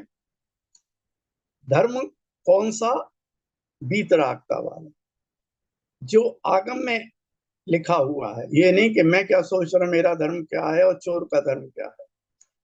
पूर्व आचार्यों ने जो लिखा। अब इसमें ये थकावट की एक बात आई, तो थकावट कहां से आएगी? राग द्वेष से आएगी, और वीतरागता से थकावट समाप्त होगी, नहीं आएगी। दूसरा प्रश्न आया, शुद्ध। शुद्ध किसे कहें? तो उन्होंने कहा पवित्र मन। मन को अपन देखें, सबसे पहले इन्होंने लिया तत्व सूत्र में। ये तो मन तो अपन समझ गए कि 100 पॉइंट अगर अपन मन में आते हैं, एक बोलते हैं, 100 बोलते हैं तो एक कार्यान्वित करते हैं। इस अपेक्षा से मन हमारे लिए बहुत इंपॉर्टेंट है और सबसे ज्यादा आश्रम का कारण है। पर तत्व सूत्र ने आश्रम में इसको रिवर्स कर दिया, काय, वचन और मन। तो ऐसा कैसे? ऐसा इसलिए कि काय वहां पर इस अपेक्षा से रखा गया कि ज्यादातर 100% जीवों के काय तो होगा ही, वचन 2 इंद्रियों अनवर्स होगा, और मन सिर्फ संगी जीवों के होगा। इसलिए इस अपेक्षा से वहां पे ये ऑर्डर रिवर्स है, जबकि यहाँ पर मन को मोस्ट इंपॉर्टेंट कहा गया। क्यों? यहाँ पर अपन मोक्ष मार्ग की बात कर रहे हैं, और मोक्ष मार्ग पर मनुष्य ही चलता, बाकी ना देवता चलते, ना नारकी चल पाते, और त्रियंच में एक आध थोड़ा बहुत चल लेते हैं, देशव्रत आदि। फिर आई बात पंडित की। तो कौन? गुरु। गुरु पंडित। इसीलिए पंडित मरण भी गुरु के लिए कहा गया है, अपने साधु जनों के लिए कहा गया है, और केवली भगवान का पंडित पंडित मरण कहा। विद्वानों को हम पंडित नहीं कह सकते इस अपेक्षा से। जब क्षमासागर महाराज जी ने मुझे आचार्य श्री के पास भेजा पहली बार, तो मैंने उनको बोला ये बहुत बड़े हैं, लेकिन मेरे गुरु होने लायक नहीं है। मेरे गुरु होने लायक आप ही हैं, क्योंकि आपसे मैं इंटरेक्शंस कर सकता हूँ, आचार्य महाराज से नहीं कर सकता। उसी को दूसरी एग्जांपल से समझे अपन, कि अपन अगर मेडिकल में पढ़ रहे हैं तो मेरे सीनियर मेरे लिए बहुत उपयोगी हैं, तो जहां मैं अटक जाता हूं मैं उनसे बात कर सकता हूँ। लेक्चरर और डीन आदि इतने इंपॉर्टेंट हमारे लिए नहीं है जितने मेरे सीनियर। तो ये जो गुरु हैं जिनसे मैं इंटरेक्शंस कर सकता हूँ, वो मेरे लिए मोस्ट इंपॉर्टेंट है। चौथा पॉइंट, गुरु के तिरस्कार करने को विष कहेंगे, जीवन को बर्बाद कर दे। क्षमासागर महाराज का शायद मैंने एक अनुभव शेयर किया होगा कि बॉम्बे में आए मुनिराज, और उन्होंने लिखा फला फला आचार्य श्री के परम प्रिय शिष्य। मैं गया, मुझे उनकी चर्या जमी नहीं, तो मैंने क्षमासागर जी महाराज से बोला, बोले हाँ वो हमारे साथ थे, लेकिन कुछ समझा नहीं, उन्होंने क्लियर मामला जमा नहीं, तो छोड़ के चले गए। मैंने प्रश्न किया तो फिर मैं क्या करूं एज ए गृहस्थ? तो उनका जवाब देखिए कितना सुंदर था, कि आप अगर आपको छोटी मोटी चीजें उसे इग्नोर करिए, और अगर कोई बड़ी चीज नोटिस में आती है तो आप वहां जाना बंद कर दीजिए, पर पब्लिसिटी मत करिए। लेकिन जब दोबारा कभी वो सड़क पर मिल जाए या मंदिर पर मिल जाए तो पूरी श्रद्धा के साथ उन्हें नमोस्तु करिए, क्योंकि तुम्हें पता नहीं उन्होंने अपने आचरण को ठीक कर लिया। मैंने कहा अगर फिर भी मुझे दिखाई दे मेजर कोई गड़बड़, दोबारा पीछे हट जाओ, लेकिन न तो आप उनका तिरस्कार करेंगे इस अपेक्षा से कि आप उनकी पब्लिसिटी नहीं करेंगे, उनकी जो कमियां हैं उन, और अगर हिम्मत है तो उनको अकेले में समझाएं विनम्रता पूर्वक कि महाराज इतनी बड़ी पोस्ट पर है कि आप ऐसा मत करिए, इसकी बड़ी कुप्रभावना होती है। इसके बाद अगले उस पर आते हैं प्रश्न पर, संसार का सार क्या है? तो तत्व, तत्व देखना, सार का मतलब ही तत्व होता है। और इससे मोस्ट इंपॉर्टेंट है आत्म तत्व। संसारी ज्ञान जो हमारे पास होता है उससे धन तो बढ़ेगा और साथ साथ अहम भी आएगा, और शांति और आनंद तो इसमें आता ही नहीं। तत्व ज्ञान ही है जिससे हमको भेद विज्ञान होता है और हमारे जीवन में शांति और आनंद आता है। पर इसका क्रम क्या है? पहले भेद होगा, फिर अभेद होगा, और फिर भेद होगा। कैसे? जैसे एक एग्जांपल समझे कि मुझे एक शर्ट बनवानी है, मैंने कपड़ा लाकर टेलर को दिया, उसने उसके पीसेस कर दिए, तो ये हो गए भेद। पर इससे मेरी शर्ट नहीं बन जाएगी। मैं उस शर्ट को फिर टेलर जब सिलेगा तो वो अभेद प्रक्रिया होगी। इसको जब साधुओं के मामले में लगाएंगे तो भेद करके वो साधु बनेंगे, श्रावक से मुनि बने, श्रावक और मुनि में उन्होंने भेद किया। उसके बाद जो चिंतन आदि किया वो अभेद रहा, पर फिर चूंकि वो अभेद में लगातार रह नहीं सकते, इसके लिए फिर वो क्या करते हैं, जब भेद से निकलते हैं तो भेद में आते हैं, तभी तो वो हमको प्रवचन देते हैं और शास्त्रों की रचना करते हैं। कुंद कुंद महाराज जैसे टॉप के साधु, उन्होंने 84 पाउंड लिखे। क्यों भाई, आप अपना समय क्यों बर्बाद कर रहे हो हमारे लिए? पर चूंकि वो अभेद में हर्ष नहीं रह सकते थे, वहां से जब निकलते थे तब स्व पर कल्याण करने के लिए उनकी रचना करते थे। विशाल भाई ने एक पॉइंट बोला था कि भैया के एसेंट में फर्क नहीं आया। नीरज भाई के इतने साल हो गए, 21 साल, पर इनमें फर्क नहीं आया। कारण ये है कि खरबूजा ही खरबूजे को देख के बदलता है, मनुष्य जरूरी नहीं है बदले, वो अपने गुणों को इंग्लैंड में भी मेंटेन कर सकता है। जय जिनेन्द्र। धन्यवाद अंकल। नीलेश भैया, आप कुछ कहना चाहेंगे? आप, बड़ा अच्छा लगा आपसे सुन के कुछ आपके शब्द। आप म्यूट में है भैया।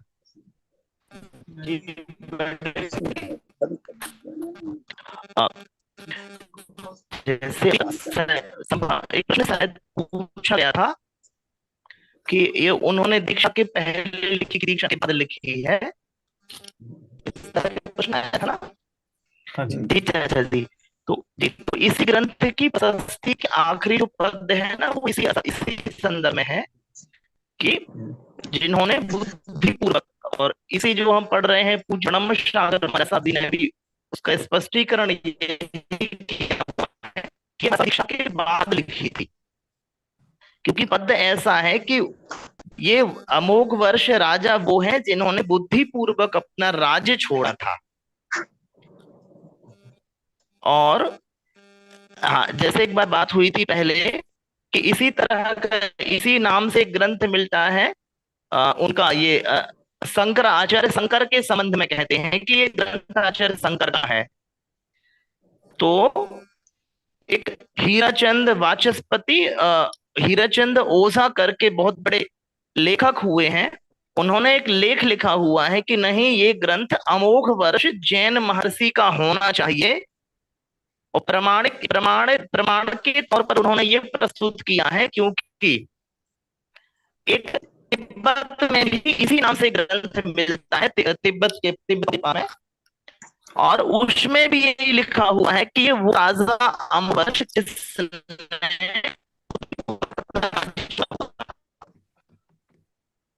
भैया सिद्ध होती आपका है। आपकी आवाज कट रही है, आप वीडियो ऑफ कर लेंगे तो आवाज और ये थोड़ी तो वीडियो ऑफ कर दीजिए आप, तो उससे शायद बेटर हो जाए। हाँ आवाज कट जी रही है। जी हाँ जी।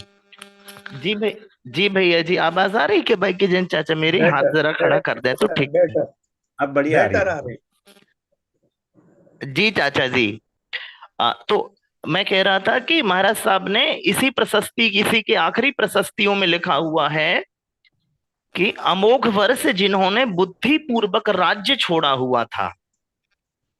तो मुनि जी होने के बाद इन्होंने यह ग्रंथ लिखा हुआ है, इस नतीजे पर पहुंचते हैं लोग। तो इसके और एक प्रामाणिकता के लिए एक ये है कि एक तिब्बतियों के पास भी एक रत्नमालिका मिलती है, उसमें भी यही लिखा हुआ है कि अमोघ वर्ष जिसने बुद्धि पूर्वक राज्य छोड़ा हुआ था। तो इसलिए ये राज्य छोड़ने के बाद, मुनि बनने के बाद उन्होंने ये ग्रंथ लिखा है। इस तरह से एक नतीजा निकलता है हमारा। एक और बात थी, हालांकि मैं वो सही। भूल गया क्या कहना था मुझे। अभी याद आएगा तो मैं दोबारा कहूंगा, मैं अभी भूल गया। जी चाचा जी।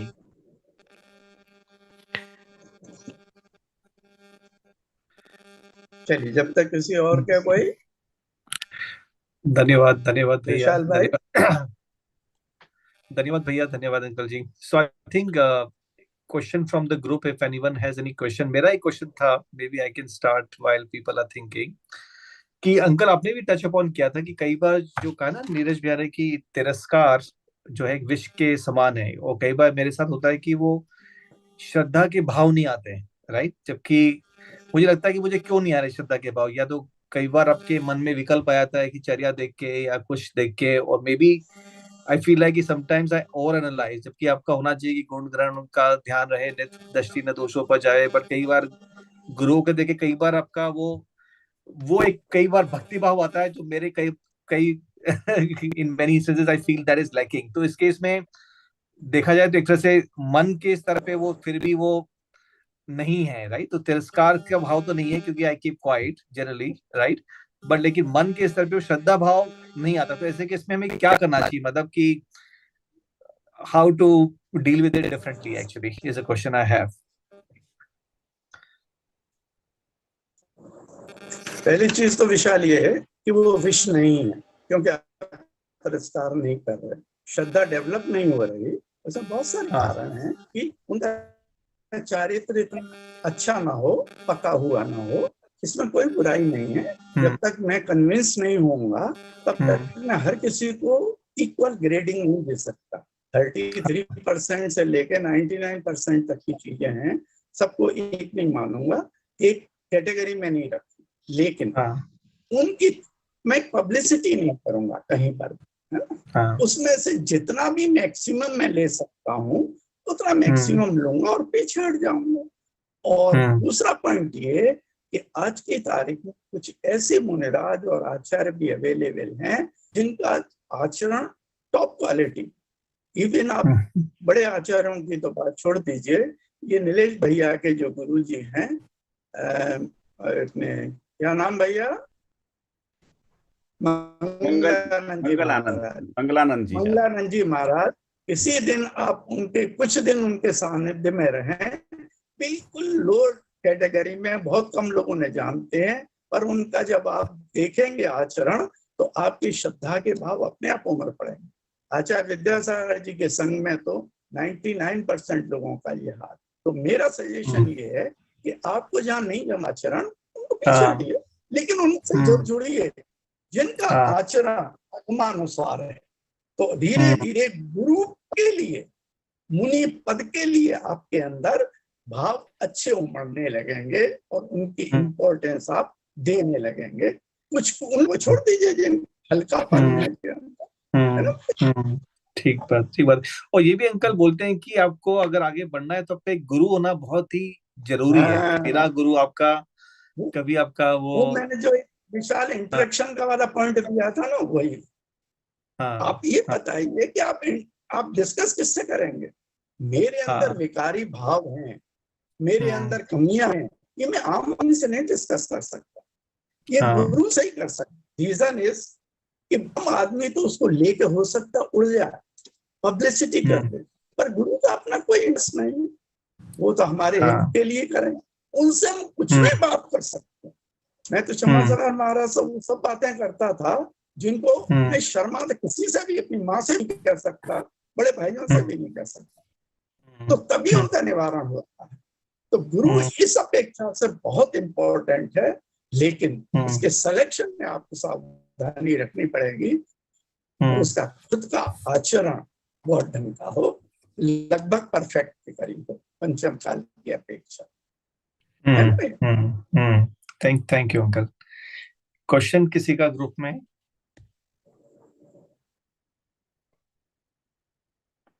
नहीं है। जब तक मैं एक पॉइंट मुझे ध्यान आ रहा है, अपन हम्म बहुत पुण्य के काम करते हैं और पुण्य कमाते हैं।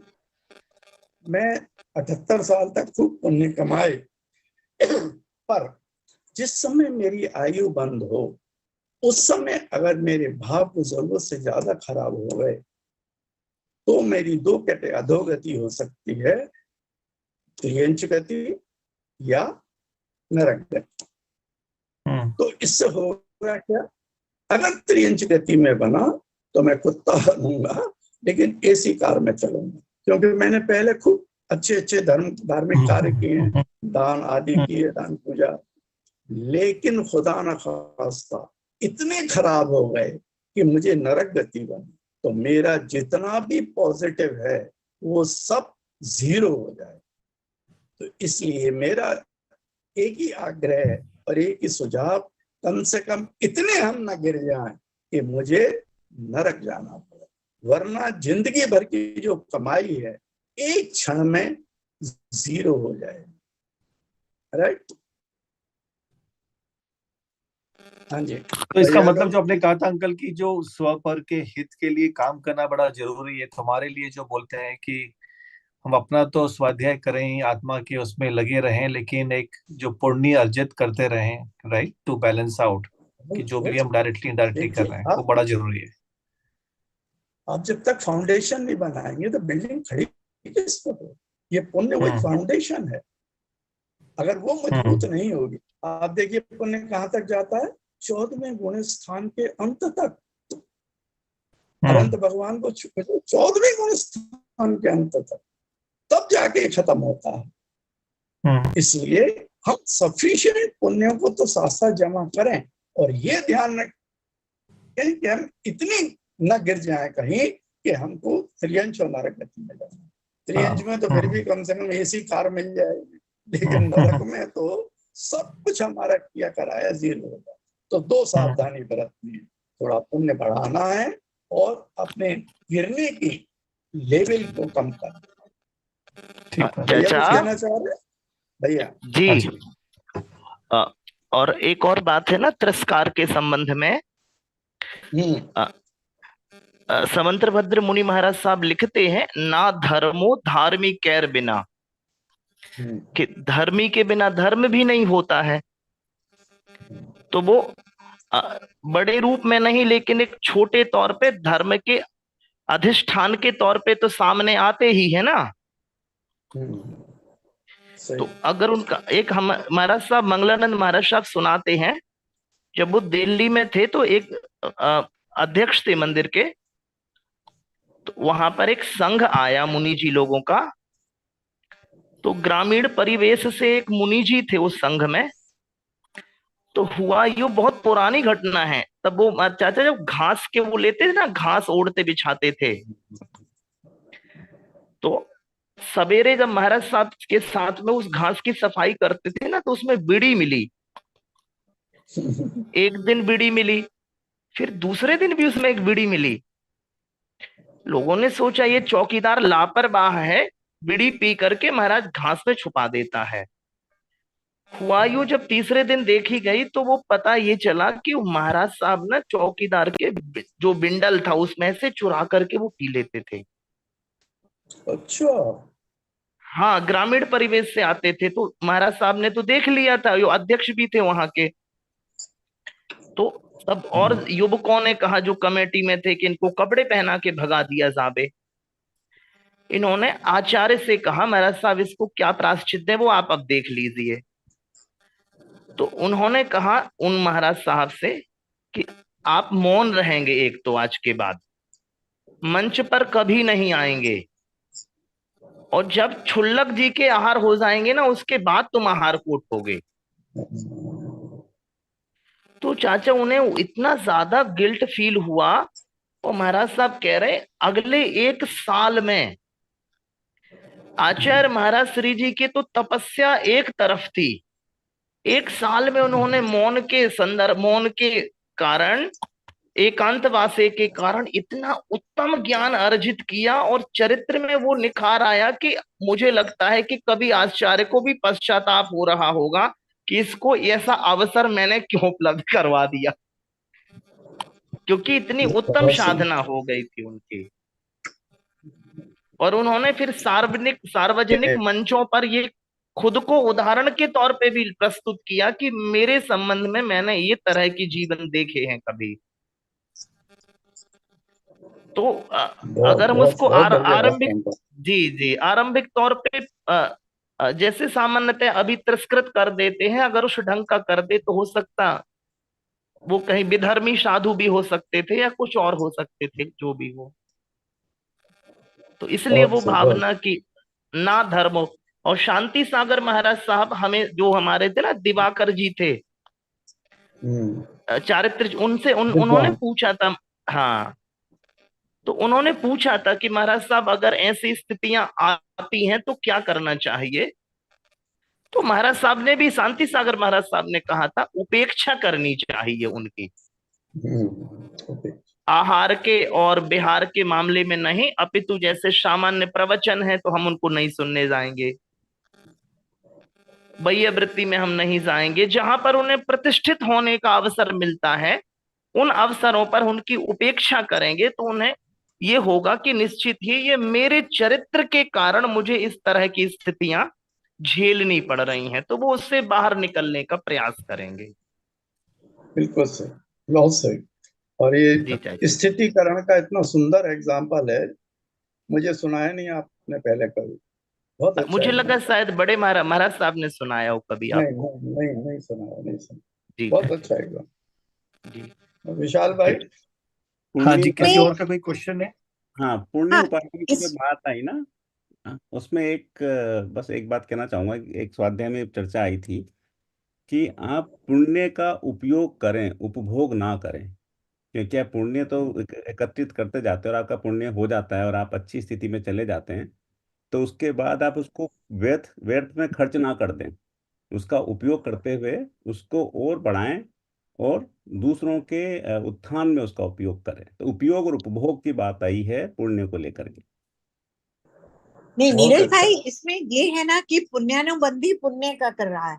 उन्होंने कहा कि जो पुण्य हमारा बंधा है, अगर हम उसे बाकी पुण्य को ही बढ़ाने में यूज करें। एक तो ये है कि मेरा पुण्य बढ़ा, मेरे को बहुत सारा पैसा आ गया, उसमें मैं 5 स्टार्स में गई, उसमें ये किया, उसके कारण मैंने और पाप बांध लिया। बट अगर मैंने पुण्य को पुण्य अर्जित करने के लिए ही यूज किया तो उसकी सराहना है, वो चीज बताया। मेरा ख्याल जो आप कह रहे हैं वो इसी कॉन्टेक्स्ट में कह रहे हैं। बिल्कुल बिल्कुल। बिल्कुल सही बोला। बस इसमें एक नाम और दूंगा मैं। पुण्य का उपयोग पुण्यानुबंधी पुण्य, जैसा तुमने बोला। और पुण्य का उपभोग पापानुबंधी पुण्य। पुण्य तो लेके आए और पाप का अनुबंधन कर रहे हो। राइट। अब एक और प्रश्न उठता है कि हाँ। जैसे मेरी भावना में भी नहीं है, अभी जो नीरज भाई ने इतना अच्छा बोला उसमें भी है कि हमें दूसरों का उपकार करना चाहिए।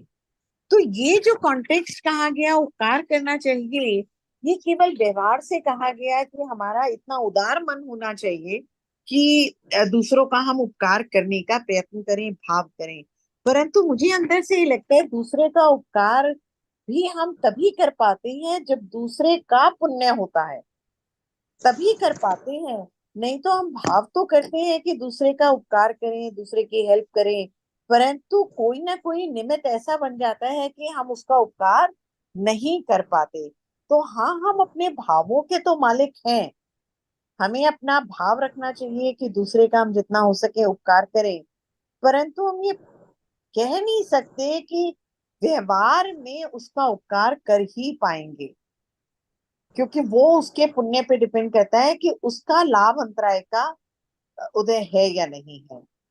तो क्या ये ठीक है? बहन, आपकी बात बिल्कुल सही है। उसका भला तभी होगा जब उसका पुण्य होगा, लेकिन मेरा भला तभी होगा जब मैं उसकी भावना बांधूंगा। हाँ, मैं बिल्कुल तो ठीक अपना है, कल्याण कर चुका ना, तो मुझे बिल्कुल रिजल्ट से ज्यादा फर्क नहीं पड़ेगा। मुझे अपने नहीं, बिल्कुल ठीक, कल्याण मेरे लिए बहुत इंपॉर्टेंट है ना। तो नहीं बिल्कुल जैसे अपन पहले भी बात कर रहे थे, भेद से वो अभेद में गए, और अभेद में चूंकि फुल टाइम रह नहीं सकते थे, इसलिए कुंद कुंद महाराज भेद में आए और उन्होंने 84 पाहुन की रचना करी, हमारा बिल्कुल हित जान कर ही, सोच कर ही। लेकिन मैं उससे अपना हित कितना कर पा रहा हूँ मुझे नहीं पता। उससे पढ़ के मैं अपना अहित भी कर सकता हूँ, कर रहा हूँ। मैं इतना ज्ञानी हो गया कि मैं उससे पैसे कमाने लगा, मैं आप पर रौब मारने लगा कि मैंने 84 पाउंड में से बहुत सारे पाउंड पढ़ लिए हैं। तो उन्हीं जो उन्होंने मेरे कल्याण के लिए किया था, उससे मैं अपना कल्याण ही कर रहा हूँ। ये भी हो सकता है, न कर रहा हूँ कुछ भी, ये भी हो सकता है। और कल्याण करने वाले तो तमाम मुनिराज और अच्छे अच्छे लोग आपने देखे ही हैं। तो तीनों नहीं नहीं, संभावना है, पर मेरी ड्यूटी ये है कि मैं स्व पर कल्याण में लगूं। और इम्पोर्टेंट है, जैसा आपने बोला, स्व पहले पर बाद में। तभी क्षमा सागर जी कहते थे कि अपना दीपक पहले जलाओ, तभी दूसरे की जलाने की कोशिश करना। अगर आपका टिमटिमा रहा है और दूसरे को जलाने गए तो तुम्हारा और बुझ जाएगा। बिल्कुल नीलेश ठीक है। भैया कुछ कहना चाह रहे? चाचा जी मैं इसमें ये नीलेश जोड़ना भैया। चाह रहा हूँ। जी चाचा जी। जी, मैं ये जोड़ना चाह रहा हूँ कि कुंद कुंद महाराज साहब इस तल्लीनता से ग्रंथ लिखते थे कि एक बार वो सामायिक का काल भूल गए थे, और जब सामायिक का अच्छा, काल भूल हाँ गए थे तो उनका जो गर्दन था वो टेढ़ी हो गई थी, तो उनका नाम हाँ बक्रगी भोग हाँ बक्रगी है ना। हाँ हाँ।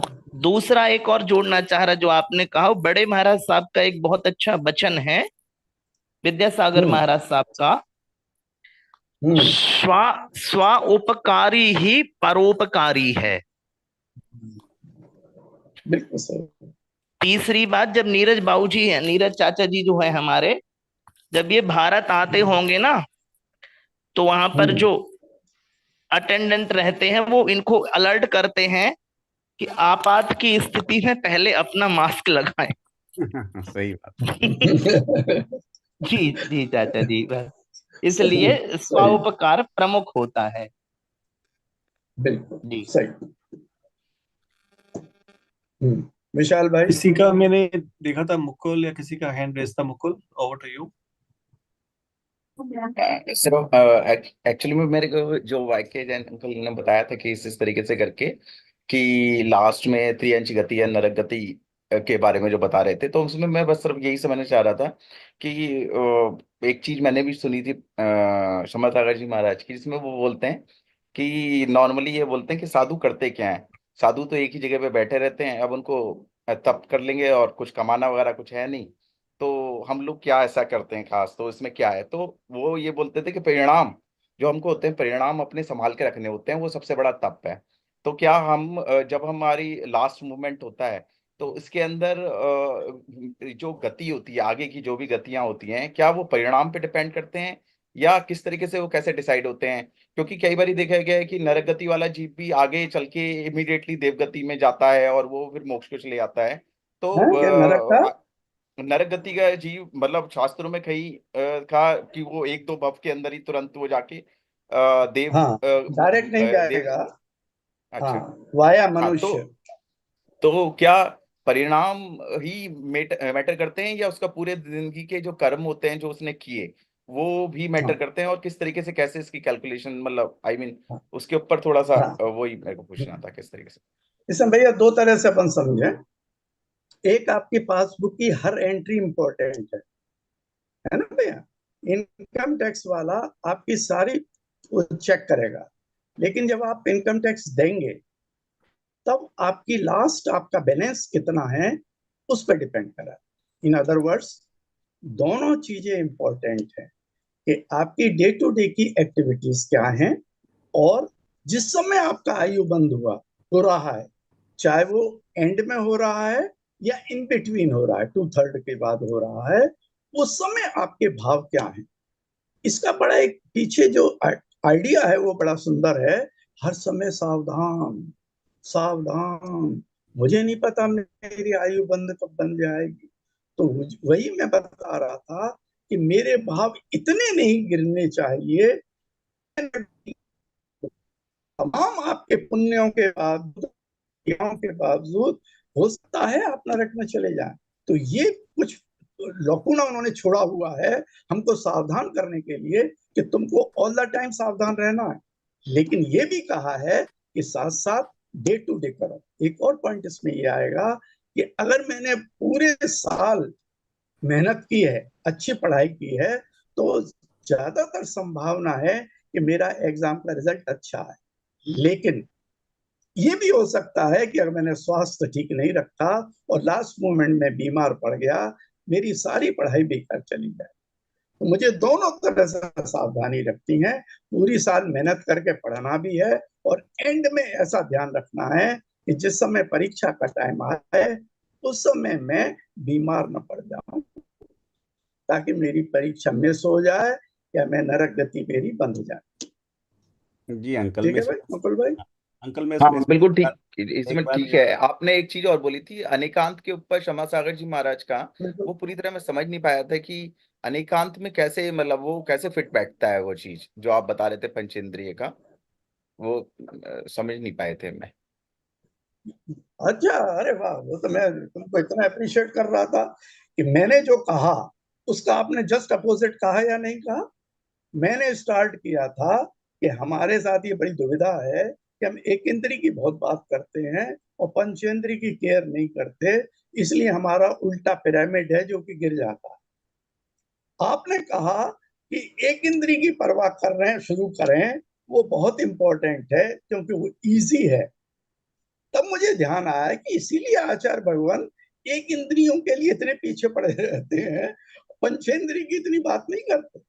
5 कैटेगरी बना दी अलग अलग, हम सारे त्रियंचों को एक में डाल दिया, हमको बोला इनका ध्यान रखना, एक इंद्रियों का ध्यान रखना। और अपन ने देखा कि एक इंद्री पांचों हमारी कितने उपयोगी हैं। 2 इंद्री थोड़ा नुकसान, 3 इंद्री ज्यादा, 4 इंद्री और ज्यादा, 5 इंद्री सबसे ज्यादा, उनको माफ करना हमारे लिए डिफिकल्ट है। तो जो मैंने कहा था और आपने कहा था, दोनों जस्ट अपोजिट है। मैंने स्टार्ट किया था कि पंचेंद्री, आप एक इंद्री से स्टार्ट करो, ये गलत है। आपने कहा एक इंद्री से स्टार्ट कर रहे हो, बिल्कुल सही सीक्वेंस है। और तब मुझे ध्यान आया कि इसीलिए शायद आचार्य भगवंतों ने एक इंद्री को इतना महत्व दिया और वहां से स्टार्ट किया। तो ये अनेकांती हुआ ना, दोनों एक दूसरे के अपोजिट होते हुए भी दोनों 100% सही, राइट। अपेक्षा अलग अलग। अपेक्षा अलग अलग है, ठीक। Correct correct, okay. बस मैं वो बात ऐड करना चाह रहा था विशाल जैसे, भाई। हाँ वो बात आई ना अंकल, आपने कहा कि गति बंद का जो सवाल आया, तो इसमें अपने जैन धर्म में जो सिद्धांत है कि भाई 8 बार ऐसा मौका आता है अपने जीवन में जब गति बंद हो सकती है, और उसकी जो कैलकुलेशन है कि रिमेनिंग जो लाइफ है उसका 2/3 में वो आता रहेगा, तो अपने को नहीं पता कि कब आएगा, वो 8 बार आया, आ गया, हो गया या होगा पता नहीं। लेकिन इसीलिए कहते हैं कि जब आपको पता ही नहीं है तो हर वक्त आप परिणाम अपने परिणाम संभालो, पर अंत में अगर एक भी बार नहीं हुआ तो अंत में तो होना ही होना है बंद।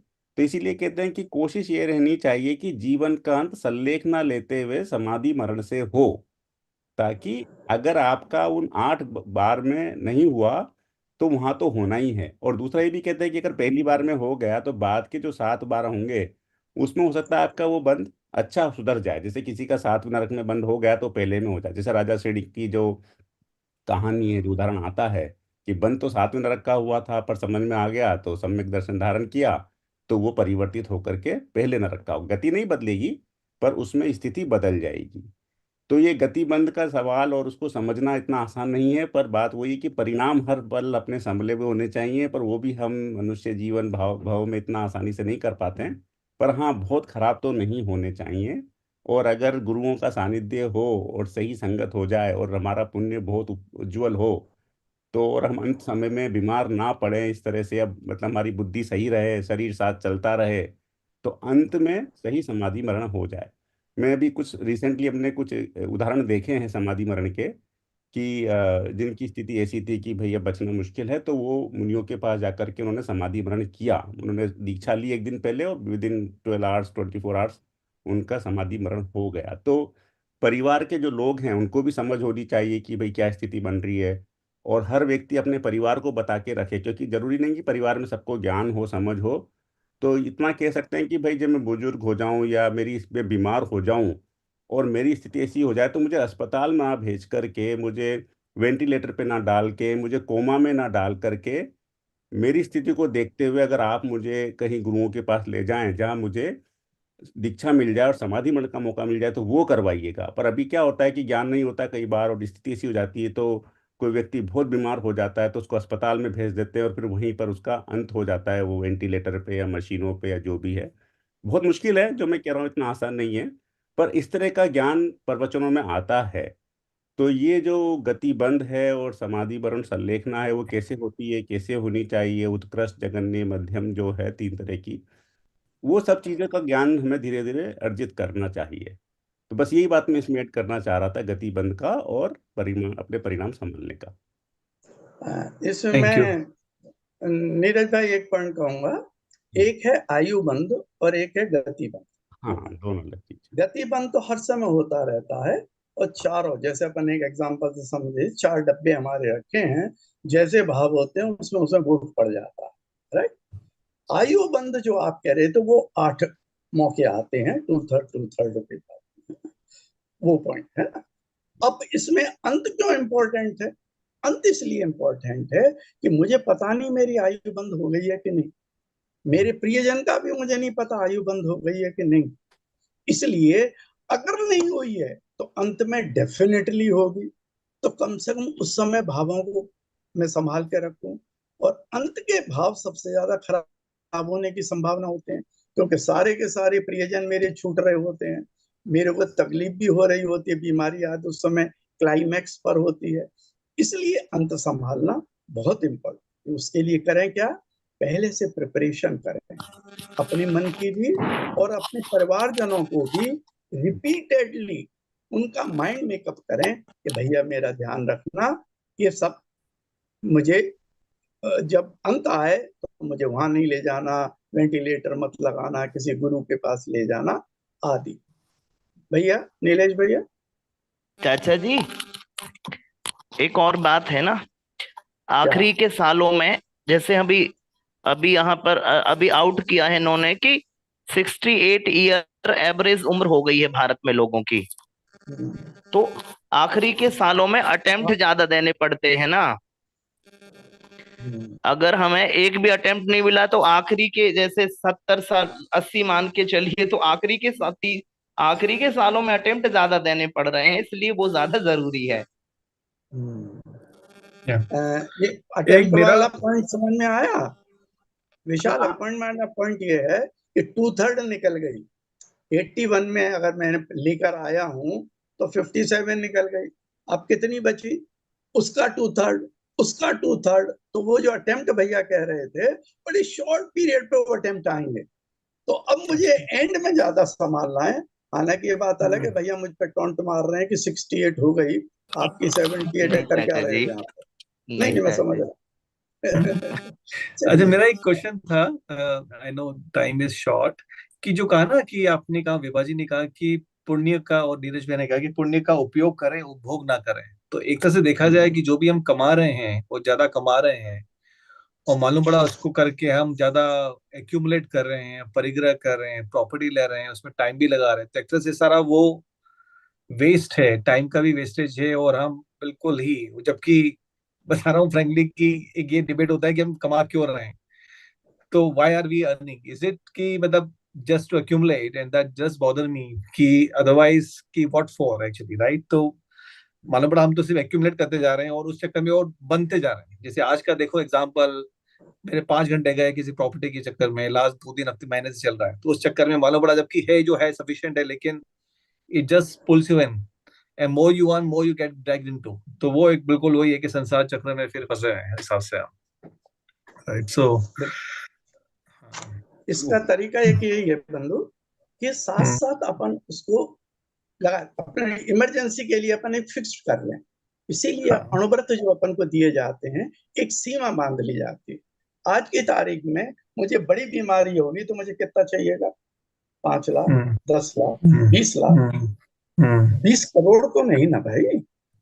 तो जो एक्स्ट्रा हो, मैंने अगर लिमिट बांध ली तो एक्स्ट्रा को मैं अच्छे कामों में लगाऊंगा, पुण्य के कामों में लगाऊंगा। ये बहुत इंपॉर्टेंट है। और हो क्या रहा है, जिंदगी भर मैं कमाता हूँ और जमा करके बच्चों को रख जाता हूँ। बच्चों के बिगड़ने की पूरी संभावना है कि उन्हें बगैर मेहनत के पैसा मिलता है। मानो नहीं भी बिगड़े तो बच्चे कमाएंगे, वो अपने बच्चों के लिए रख जाएंगे। लालमणि भैया हमारे हैं, वो जीरो से शुरू किया उन्होंने अपना जीवन, आज अरबपति। वो अपना अनुभव बता रहे थे, योगेन भाई मैंने जिंदगी भर कमाया और अरबों तक पे पहुंच गया। अब मेरा बेटा कमा रहा है, करोड़ों तक तो पहुंच गया, शायद अरबों तक पहुंचेगा। अब उसका बेटा कमा रहा है, वो भी लाखों और करोड़ों में आ रहा है। हम कर क्या रहे हैं? हम सिर्फ एक्युमुलेट कर रहे हैं, जिसका कोई सदुपयोग नहीं है। या तो वो वेस्ट हो रहा है या उसका मिसयूज होने की संभावनाएं बहुत है। तो ये अणुव्रत इसका बहुत कारगर एक तरीका है कि अपनी एक सीमा, आज की तारीख में कितना है, आज से 50 साल पहले आपका 2-4 लाख में काम चल जाता था, अब 2-4 करोड़ में चल जाएगा। लेकिन सीमा तो फिक्स करो ना कहीं, sky is not the limit रखो ना। ये तो हमारी तो स्काई लिमिट है।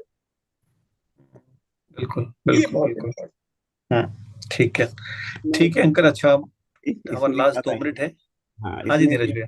हाँ इसमें ये बात आई थी कि एक कोई स्वाध्याय में बात आई थी कि जैसे आपको एक मोबाइल फोन चाहिए, स्मार्टफोन चाहिए, और सब तरह के हैं, कोई 1 लाख का है, कोई 2 लाख का है, कोई 3 लाख का है, जितना भी महंगा आप खरीद सकते हैं।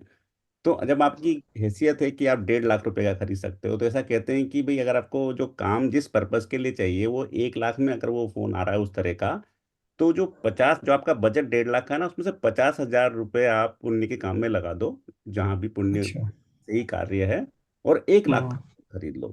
तो आपका हाँ बजट है उसमें से कुछ पैसा आप पुण्य में लगाओ, और जो बचा पैसा है वो जो आपकी जरूरत है वो पूरी करो। ऐसा नहीं है अपनी जरूरत को छोड़ दो। तो आपको पता है भाई ये जो है उसी काम के लिए फोन करना है या कोई एप्स यूज करनी है, भाई 1 लाख में भी काम होता है, और मैं 1.5 लाख का सोच रहा था, तो क्यों ना 20,000 रुपये में पुण्य हाँ एक 30 का खरीदूं। और दूसरी हाँ एक अंकल ने बात कही, वही की बात भी आई थी स्वाध्याय में, कि आप एक लिमिट बांधें। तो उस लिमिट का भी ऐसा बोला है कि ऐसा मत बांधो कि आप बहुत डिफिकल्ट करो।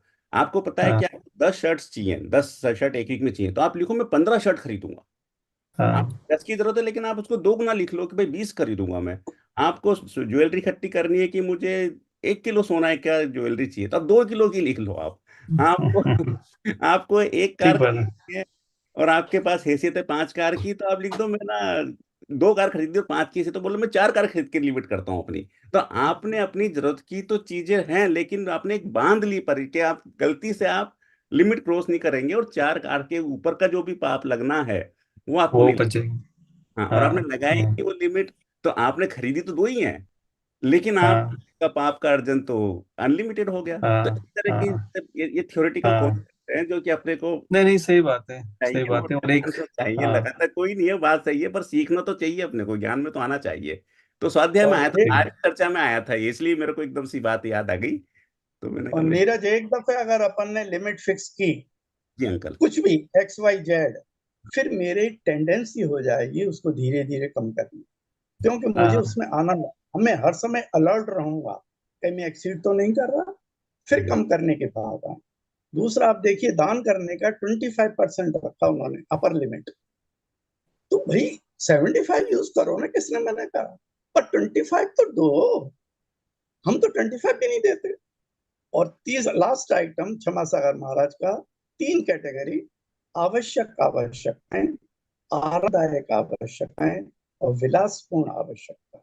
आवश्यक आवश्यकताओं को तुरंत 100% पूरा करो, आरामदायक को 50% और डिले के साथ करो, विलासपूर्ण को 0 और कभी मत करो। ये थंब रूल है अपने पास। वेरी हेल्पफुल अंकल, मैं नोट कर रहा हूँ।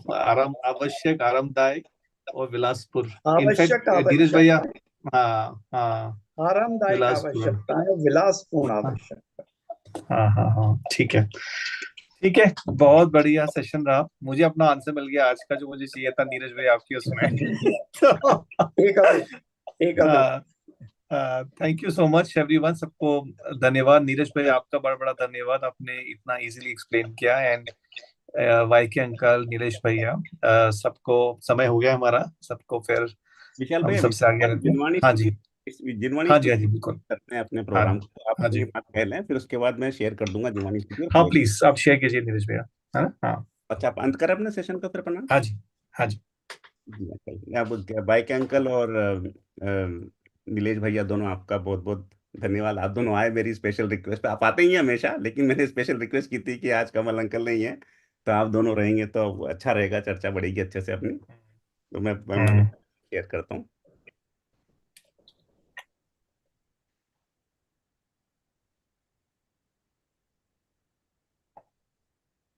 हे जिनवाणी भारती, तो ही जपो दिन रैन, जो तेरी शरणा गहे, सो पावे सुख चैन। जावाणी के ज्ञान ते, सूझे लोकालोक, सो वाणी मस्तक नवो, सदा देत हो ढोक, सदा देत हो ढोक। जय जिनेंद्र, जय जिनेंद्र, जय जिनेंद्र, जय जिनेंद्र। जय जिनेंद्र।